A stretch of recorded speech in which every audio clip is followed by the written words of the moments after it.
Monsoon सत्र के दौरान मुख्यमंत्री ने सरकारी कर्मचारियों के लिए बड़ा ऐलान किया। प्रदेश सरकार ने महंगाई भत्ते में 11% की बढ़ोतरी का ऐलान किया। अब कर्मचारियों को 28% महंगाई भत्ता मिलेगा, जो सितंबर 2021 के वेतन में दिया जाएगा। सितंबर की सैलरी में बढ़ा हुआ भत्ते के साथ ही एरियर भी कर्मचारियों को मिलेगा। इससे 1,60,000 कर्मचारियों को फायदा होगा, जबकि करीब 1.5 लाख पेंशनर्स को इस घोषणा का फायदा होगा। हालांकि विपक्ष इस पर सवाल उठा रहा है। जुलाई 2020 से 30 जून 2021 तक और 1 जनवरी 2020 के स्तर पर उसको फ्रीज कर दिया था और 30 जून 2021 को केंद्र सरकार की तर्ज पर राज्य सरकार द्वारा हमने महंगाई भत्ता 27% जो था फ्रीज कर दिया था यहाँ पे। अब चूँकि केंद्र सरकार ने जुलाई माह से 28% 11% बढ़ोतरी कर इसको 28% कर दिया है। यह महंगाई भत्ता 1 जुलाई से देय होगा।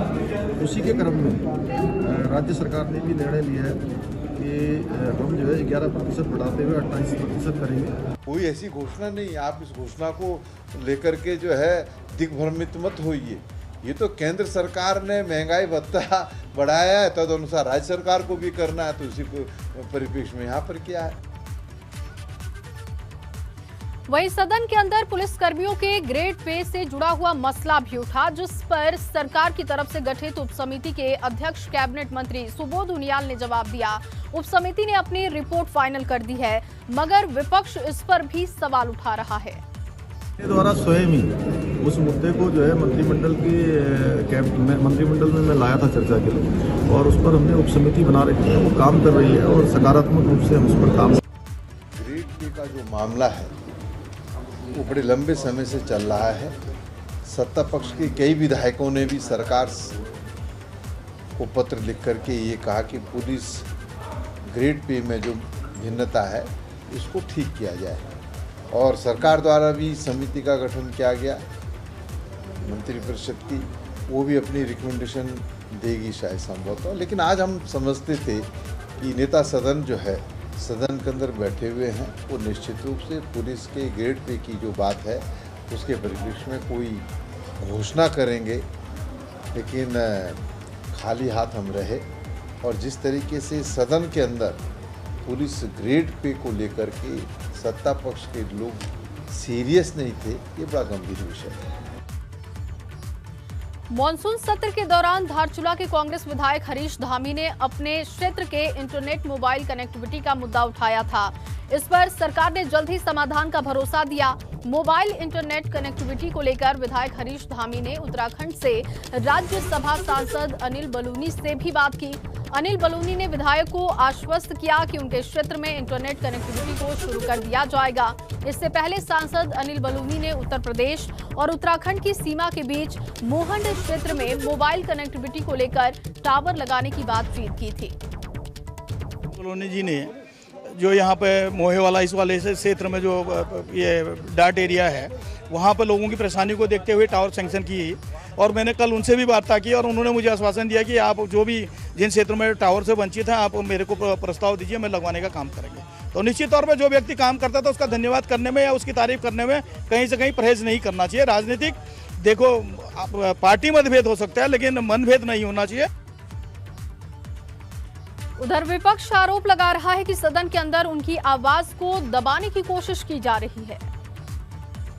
बात कह दी जाए तो चलता है, लेकिन जिस तरीके से विगत 2 दिनों से सत्ता पक्ष के लोग सदन को बाधित करने का काम कर रहे हैं, और मैंने सदन में कहा भी कि लोकतंत्र में हार जीत एक सिक्के के 2 पहलू हैं, और आज प्रचंड बहुमत से आप लोग हैं, हमारी संख्या कम है, लेकिन आप हमारी आवाज़ को दबाने का अगर प्रयास करेंगे तो निश्चित रूप से हमारी आवाज़ को दबाया नहीं जा सकता। हमेशा ही गोलमोल जवाब मिल रहे हैं, इसीलिए आज प्रसारण भी जो लाइव था वो बंद किया गया है। 2 दिन से व्यवस्था में उठाया गया, पत्रकारों को अंदर नहीं आने दिया जा रहा है, नीचे रिकॉर्डिंग नहीं दी जा रही है। तो इसका सीधा तात्पर्य कि सरकार कहीं ना कहीं अपने को घिरा हुआ महसूस कर रही है।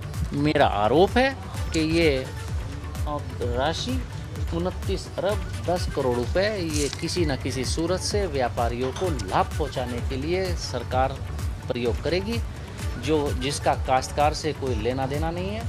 काश्तकार जाता है, पिछले साल भी भाजपा के विधायक हों या हम हों, आप जाकर देख लीजिए, हम लोगों को भी धरने देने पड़े सेंटर चलवाने के लिए, भाजपा के विधायकों को भी सेंटर पर धरने देने पड़े। पंजाब में अगले साल होने वाले विधानसभा चुनाव से पहले कांग्रेस के ही नेताओं ने मुख्यमंत्री अमरिंदर सिंह के खिलाफ मोर्चा खोल दिया है।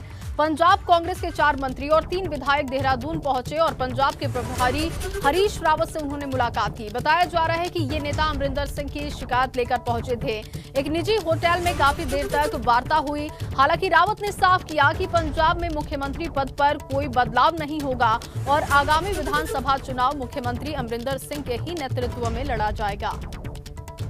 हमारा विरोध किसी व्यक्ति से नहीं है। हम चाहते हैं कि चुनाव में हम एक स्पष्ट रोड मैप के साथ जाएं ताकि चुनाव को जीता जा सके। और उन्होंने जो बातें कही वो बहुत ही रचनात्मक तरीके से कही और कुछ उनके ग्रीवेंसेस भी थे। मैं कहूँ कि कोई ग्रीवेंस नहीं था, केवल उनके पास सुझाव ही थे, तो वो ही कहना गलत होगा। कुछ उनकी शिकायतें थी फंक्शनिंग को लेकर के एडमिनिस्ट्रेशन के, जिनमें स्टेट एडमिनिस्ट्रेशन भी है, डिस्ट्रिक्ट एडमिनिस्ट्रेशन भी है। इंडियन आइडल सीजन 12 के विनर पवनदीप राजन को सरकार ने कला, पर्यटन और संस्कृति में उत्तराखंड का ब्रांड एम्बेसडर बना दिया है। मुख्यमंत्री ने कहा कि पवनदीप राजन ने सामान्य स्थितियों में उठकर अपनी प्रतिभा से देश और दुनिया में उत्तराखंड का नाम रोशन किया। पवनदीप राजन ने सीएम आवास पर जाकर मुख्यमंत्री से शिष्टाचार भेंट भी की। उस वक्त की तस्वीरें भी आप देख पा रहे हैं। पवनदीप को सरकार आगे बढ़ाने की कोशिश कर रही है क्योंकि उन्होंने बहुत ही विकट परिस्थितियों से निकलकर प्रदेश का नाम रोशन किया है।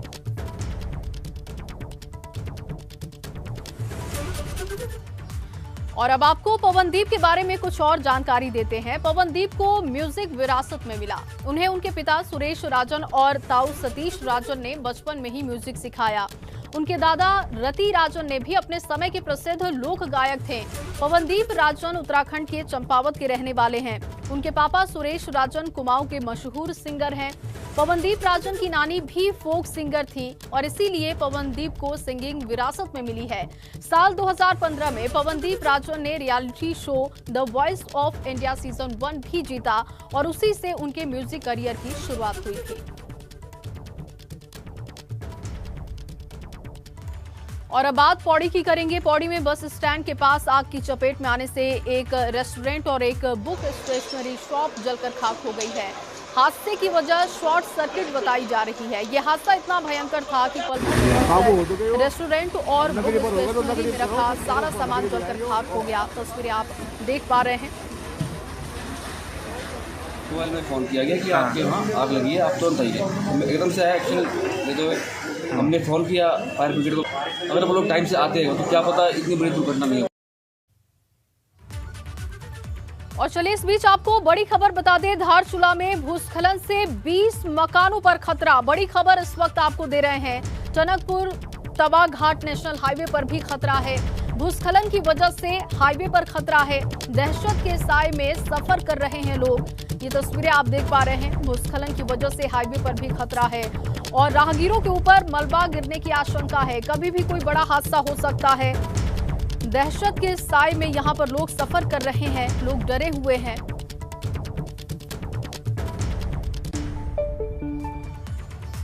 वहीं उत्तराखंड में मौसम विभाग ने कई जगहों पर भारी बारिश और बहुत भारी बारिश का अलर्ट जारी किया है। खासतौर पर कुमाऊं क्षेत्र की बात की जाए तो भारी बारिश हो सकती है। पहाड़ों में जहां बारिश से कई सड़कें बंद हैं तो वहीं मैदानी इलाकों में नदियों का जलस्तर लगातार बढ़ता जा रहा है। मौसम विभाग ने अगले 24 घंटे के अलर्ट के साथ ही सभी लोगों को सतर्क रहने की सलाह दी है। उत्तराखंड में लगातार आफत की बारिश बरस रही है। मैदान से लेकर पहाड़ तक बारिश से पूरा जनजीवन अस्त व्यस्त है। नदियां अगर हम कहें तो वो भी अपने उफान पर हैं। इस वक्त आप देखिए देहरादून की एक नदी पर मैं हूं जो कि रिस्पना नदी है और वहां पर भी किस तरीके से उफान पर इस वक्त जो है पानी बह रहा है। आने वाले 24 घंटे मौसम विभाग ने एक बार फिर से अलर्ट उत्तराखंड में जारी किया है। खास तौर पर कुमाऊं क्षेत्र के 4 जिलों की बात करें तो नैनीताल, बागेश्वर, पिथौरागढ़ और चंपावत, इन 4 जिलों में कहीं कहीं बहुत भारी बारिश की मौसम विभाग ने संभावना जताई है। देहरादून, हरिद्वार सहित मैदानी जिलों की अगर बात करें तो यहाँ पर भी तीव्र बौछारें पड़ सकती हैं। इसके साथ ही बिजली की चमक भी देखने को मिल सकती है। ऐसे में मौसम विभाग ने एक बार फिर से उत्तराखंड में पहाड़ से लेकर मैदान तक सभी लोगों को अलर्ट रहने की सलाह दी है। खासतौर पर नदियों के किनारे जो बसे हुए लोग हैं वो लोगों की ज़िंदगी भी इस वक्त पूरी तरीके से अस्त व्यस्त हो चुकी है। सड़कें बंद हैं, वहीं मैदानी इलाकों में नदियों का जल स्तर अपनी तीव्र वेग के साथ बह रहा है। मौसम विभाग का यही कहना है कि सभी लोग इस दौरान सतर्क रहें। अगले 24 घंटे उत्तराखंड में अधिकतर स्थानों पर तेज बारिश की संभावना अभी बनी हुई है। अपने सहयोगी निशांत चौहान के साथ रवि कैंतुरा, एबीपी गंगा, देहरादून। वहीं मूसलाधार बारिश के बाद विकास नगर में जलभराव की स्थिति है। इस दौरान शहर की सड़कों पर पानी इस कदर भरा है कि सड़कें तालाब दिखाई दे रहे हैं। मुख्य बाजार में सड़कों पर पानी भर जाने से लोगों को काफी दिक्कत का सामना करना पड़ रहा है। एक तरफ दुकानदारों की मुश्किल बढ़ी तो वहीं दूसरी ओर बाजार पहुंचने वाले लोगों को भी परेशान होना पड़ रहा है। ये तस्वीर आपको विकास नगर की दिखा रहे हैं, जहां पर आप देख पा रहे हैं कि सड़कें पूरी तरीके से तालाब में तब्दील है। अब तक दुकानदारों को परेशानी हो रही थी, लेकिन जो लोग सामान खरीदने पहुंच रहे हैं उन्हें भी अब दिक्कतों का सामना करना पड़ रहा है।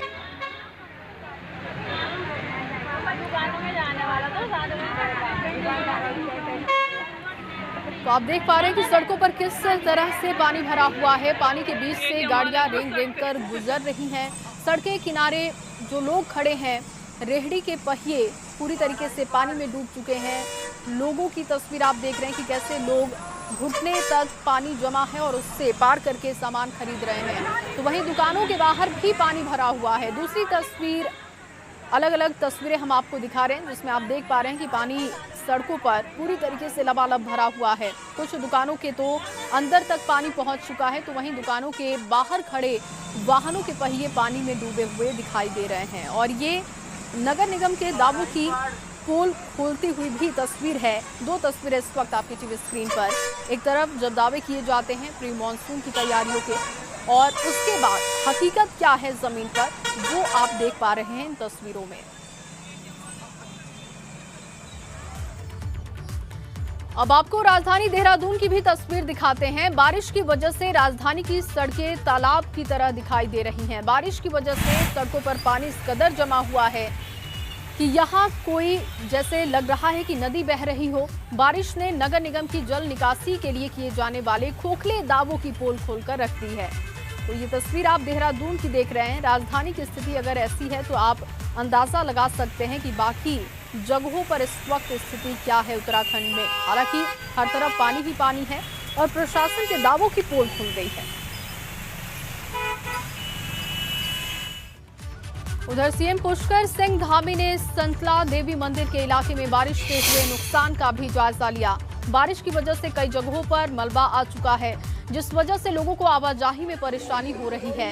सीएम पुष्कर सिंह धामी ने राहत काम में तेजी लाने के साथ ही हालातों पर निगरानी रखने के निर्देश दिए।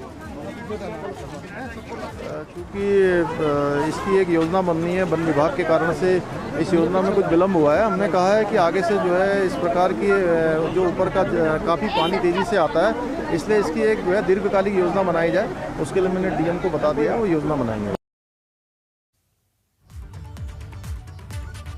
वहीं मसूरी में भूस्खलन की वजह से एक होटल का पुश्ता ढह गया और इसके मलबे में दबकर 3 बाइकों को नुकसान पहुंचा है।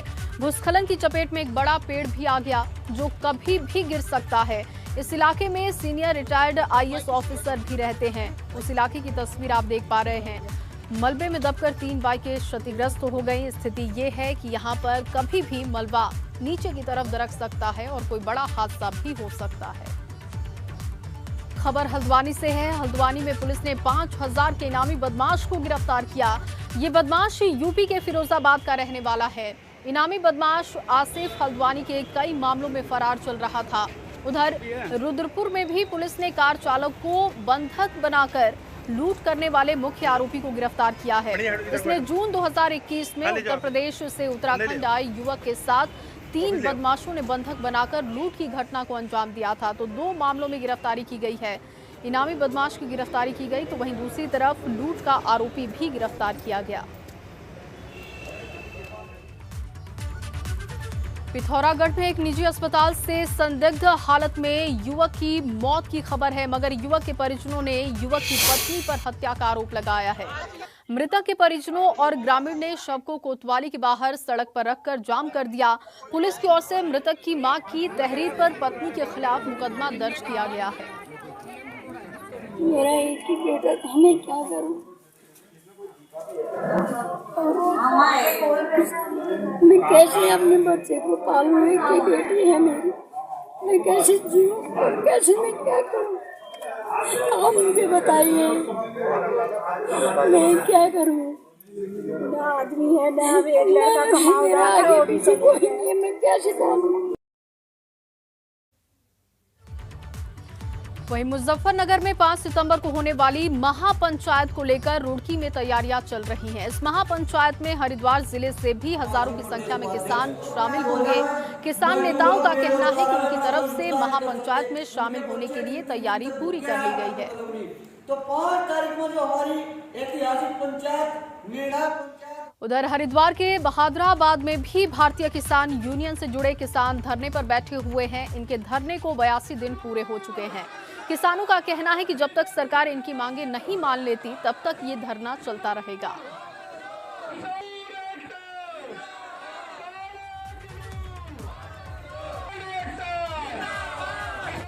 वहीं हरिद्वार में मूसलाधार बारिश से लोगों की मुश्किलें लगातार बढ़ती हुई दिख रही हैं। गंगा नदी में बहती हुई एक कार का वीडियो सामने आया है।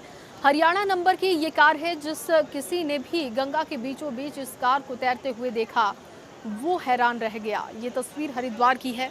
हरियाणा नंबर की कार जो कि पानी में बहती जा रही थी। हर कोई इसे देखकर हैरान था। आशंका इस बात की भी थी कि अगर कोई व्यक्ति इसके अंदर होगा, अगर कोई कार सवार होगा तो क्या वो जिंदा भी बचा होगा। ये तस्वीरें आप देख पा रहे हैं। लगातार गंगा का जलस्तर बढ़ते जा रहा है, जिसकी वजह से मुश्किलें भी लोगों की बढ़ती जा रही हैं।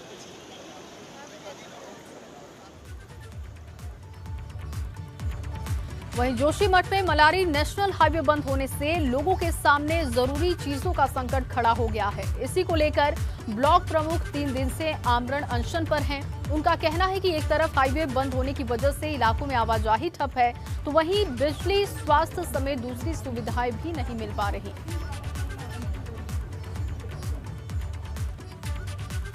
सालम क्रांति के महानायकों को नमन करने के लिए अल्मोड़ा में जन सैलाब उमड़ा। इस मौके पर शहीद नरसिंह और टीका सिंह को श्रद्धांजलि दी गई। कांग्रेस प्रदेश अध्यक्ष गणेश गोदियाल के साथ बड़ी संख्या में लोग मौजूद थे। 25 अगस्त 1942 को सालम के धामदेव में ब्रिटिश हुकूमत के निर्देश पर क्रांतिकारियों पर गोलियां बरसाई गई थी। चोकना गांव के क्रांतिवीर नरसिंह धानक और कांडे गांव के टीका सिंह कन्याल की शहादत हो गई थी और आज उन दोनों ही वीर सपूतों को श्रद्धांजलि अर्पित की गई।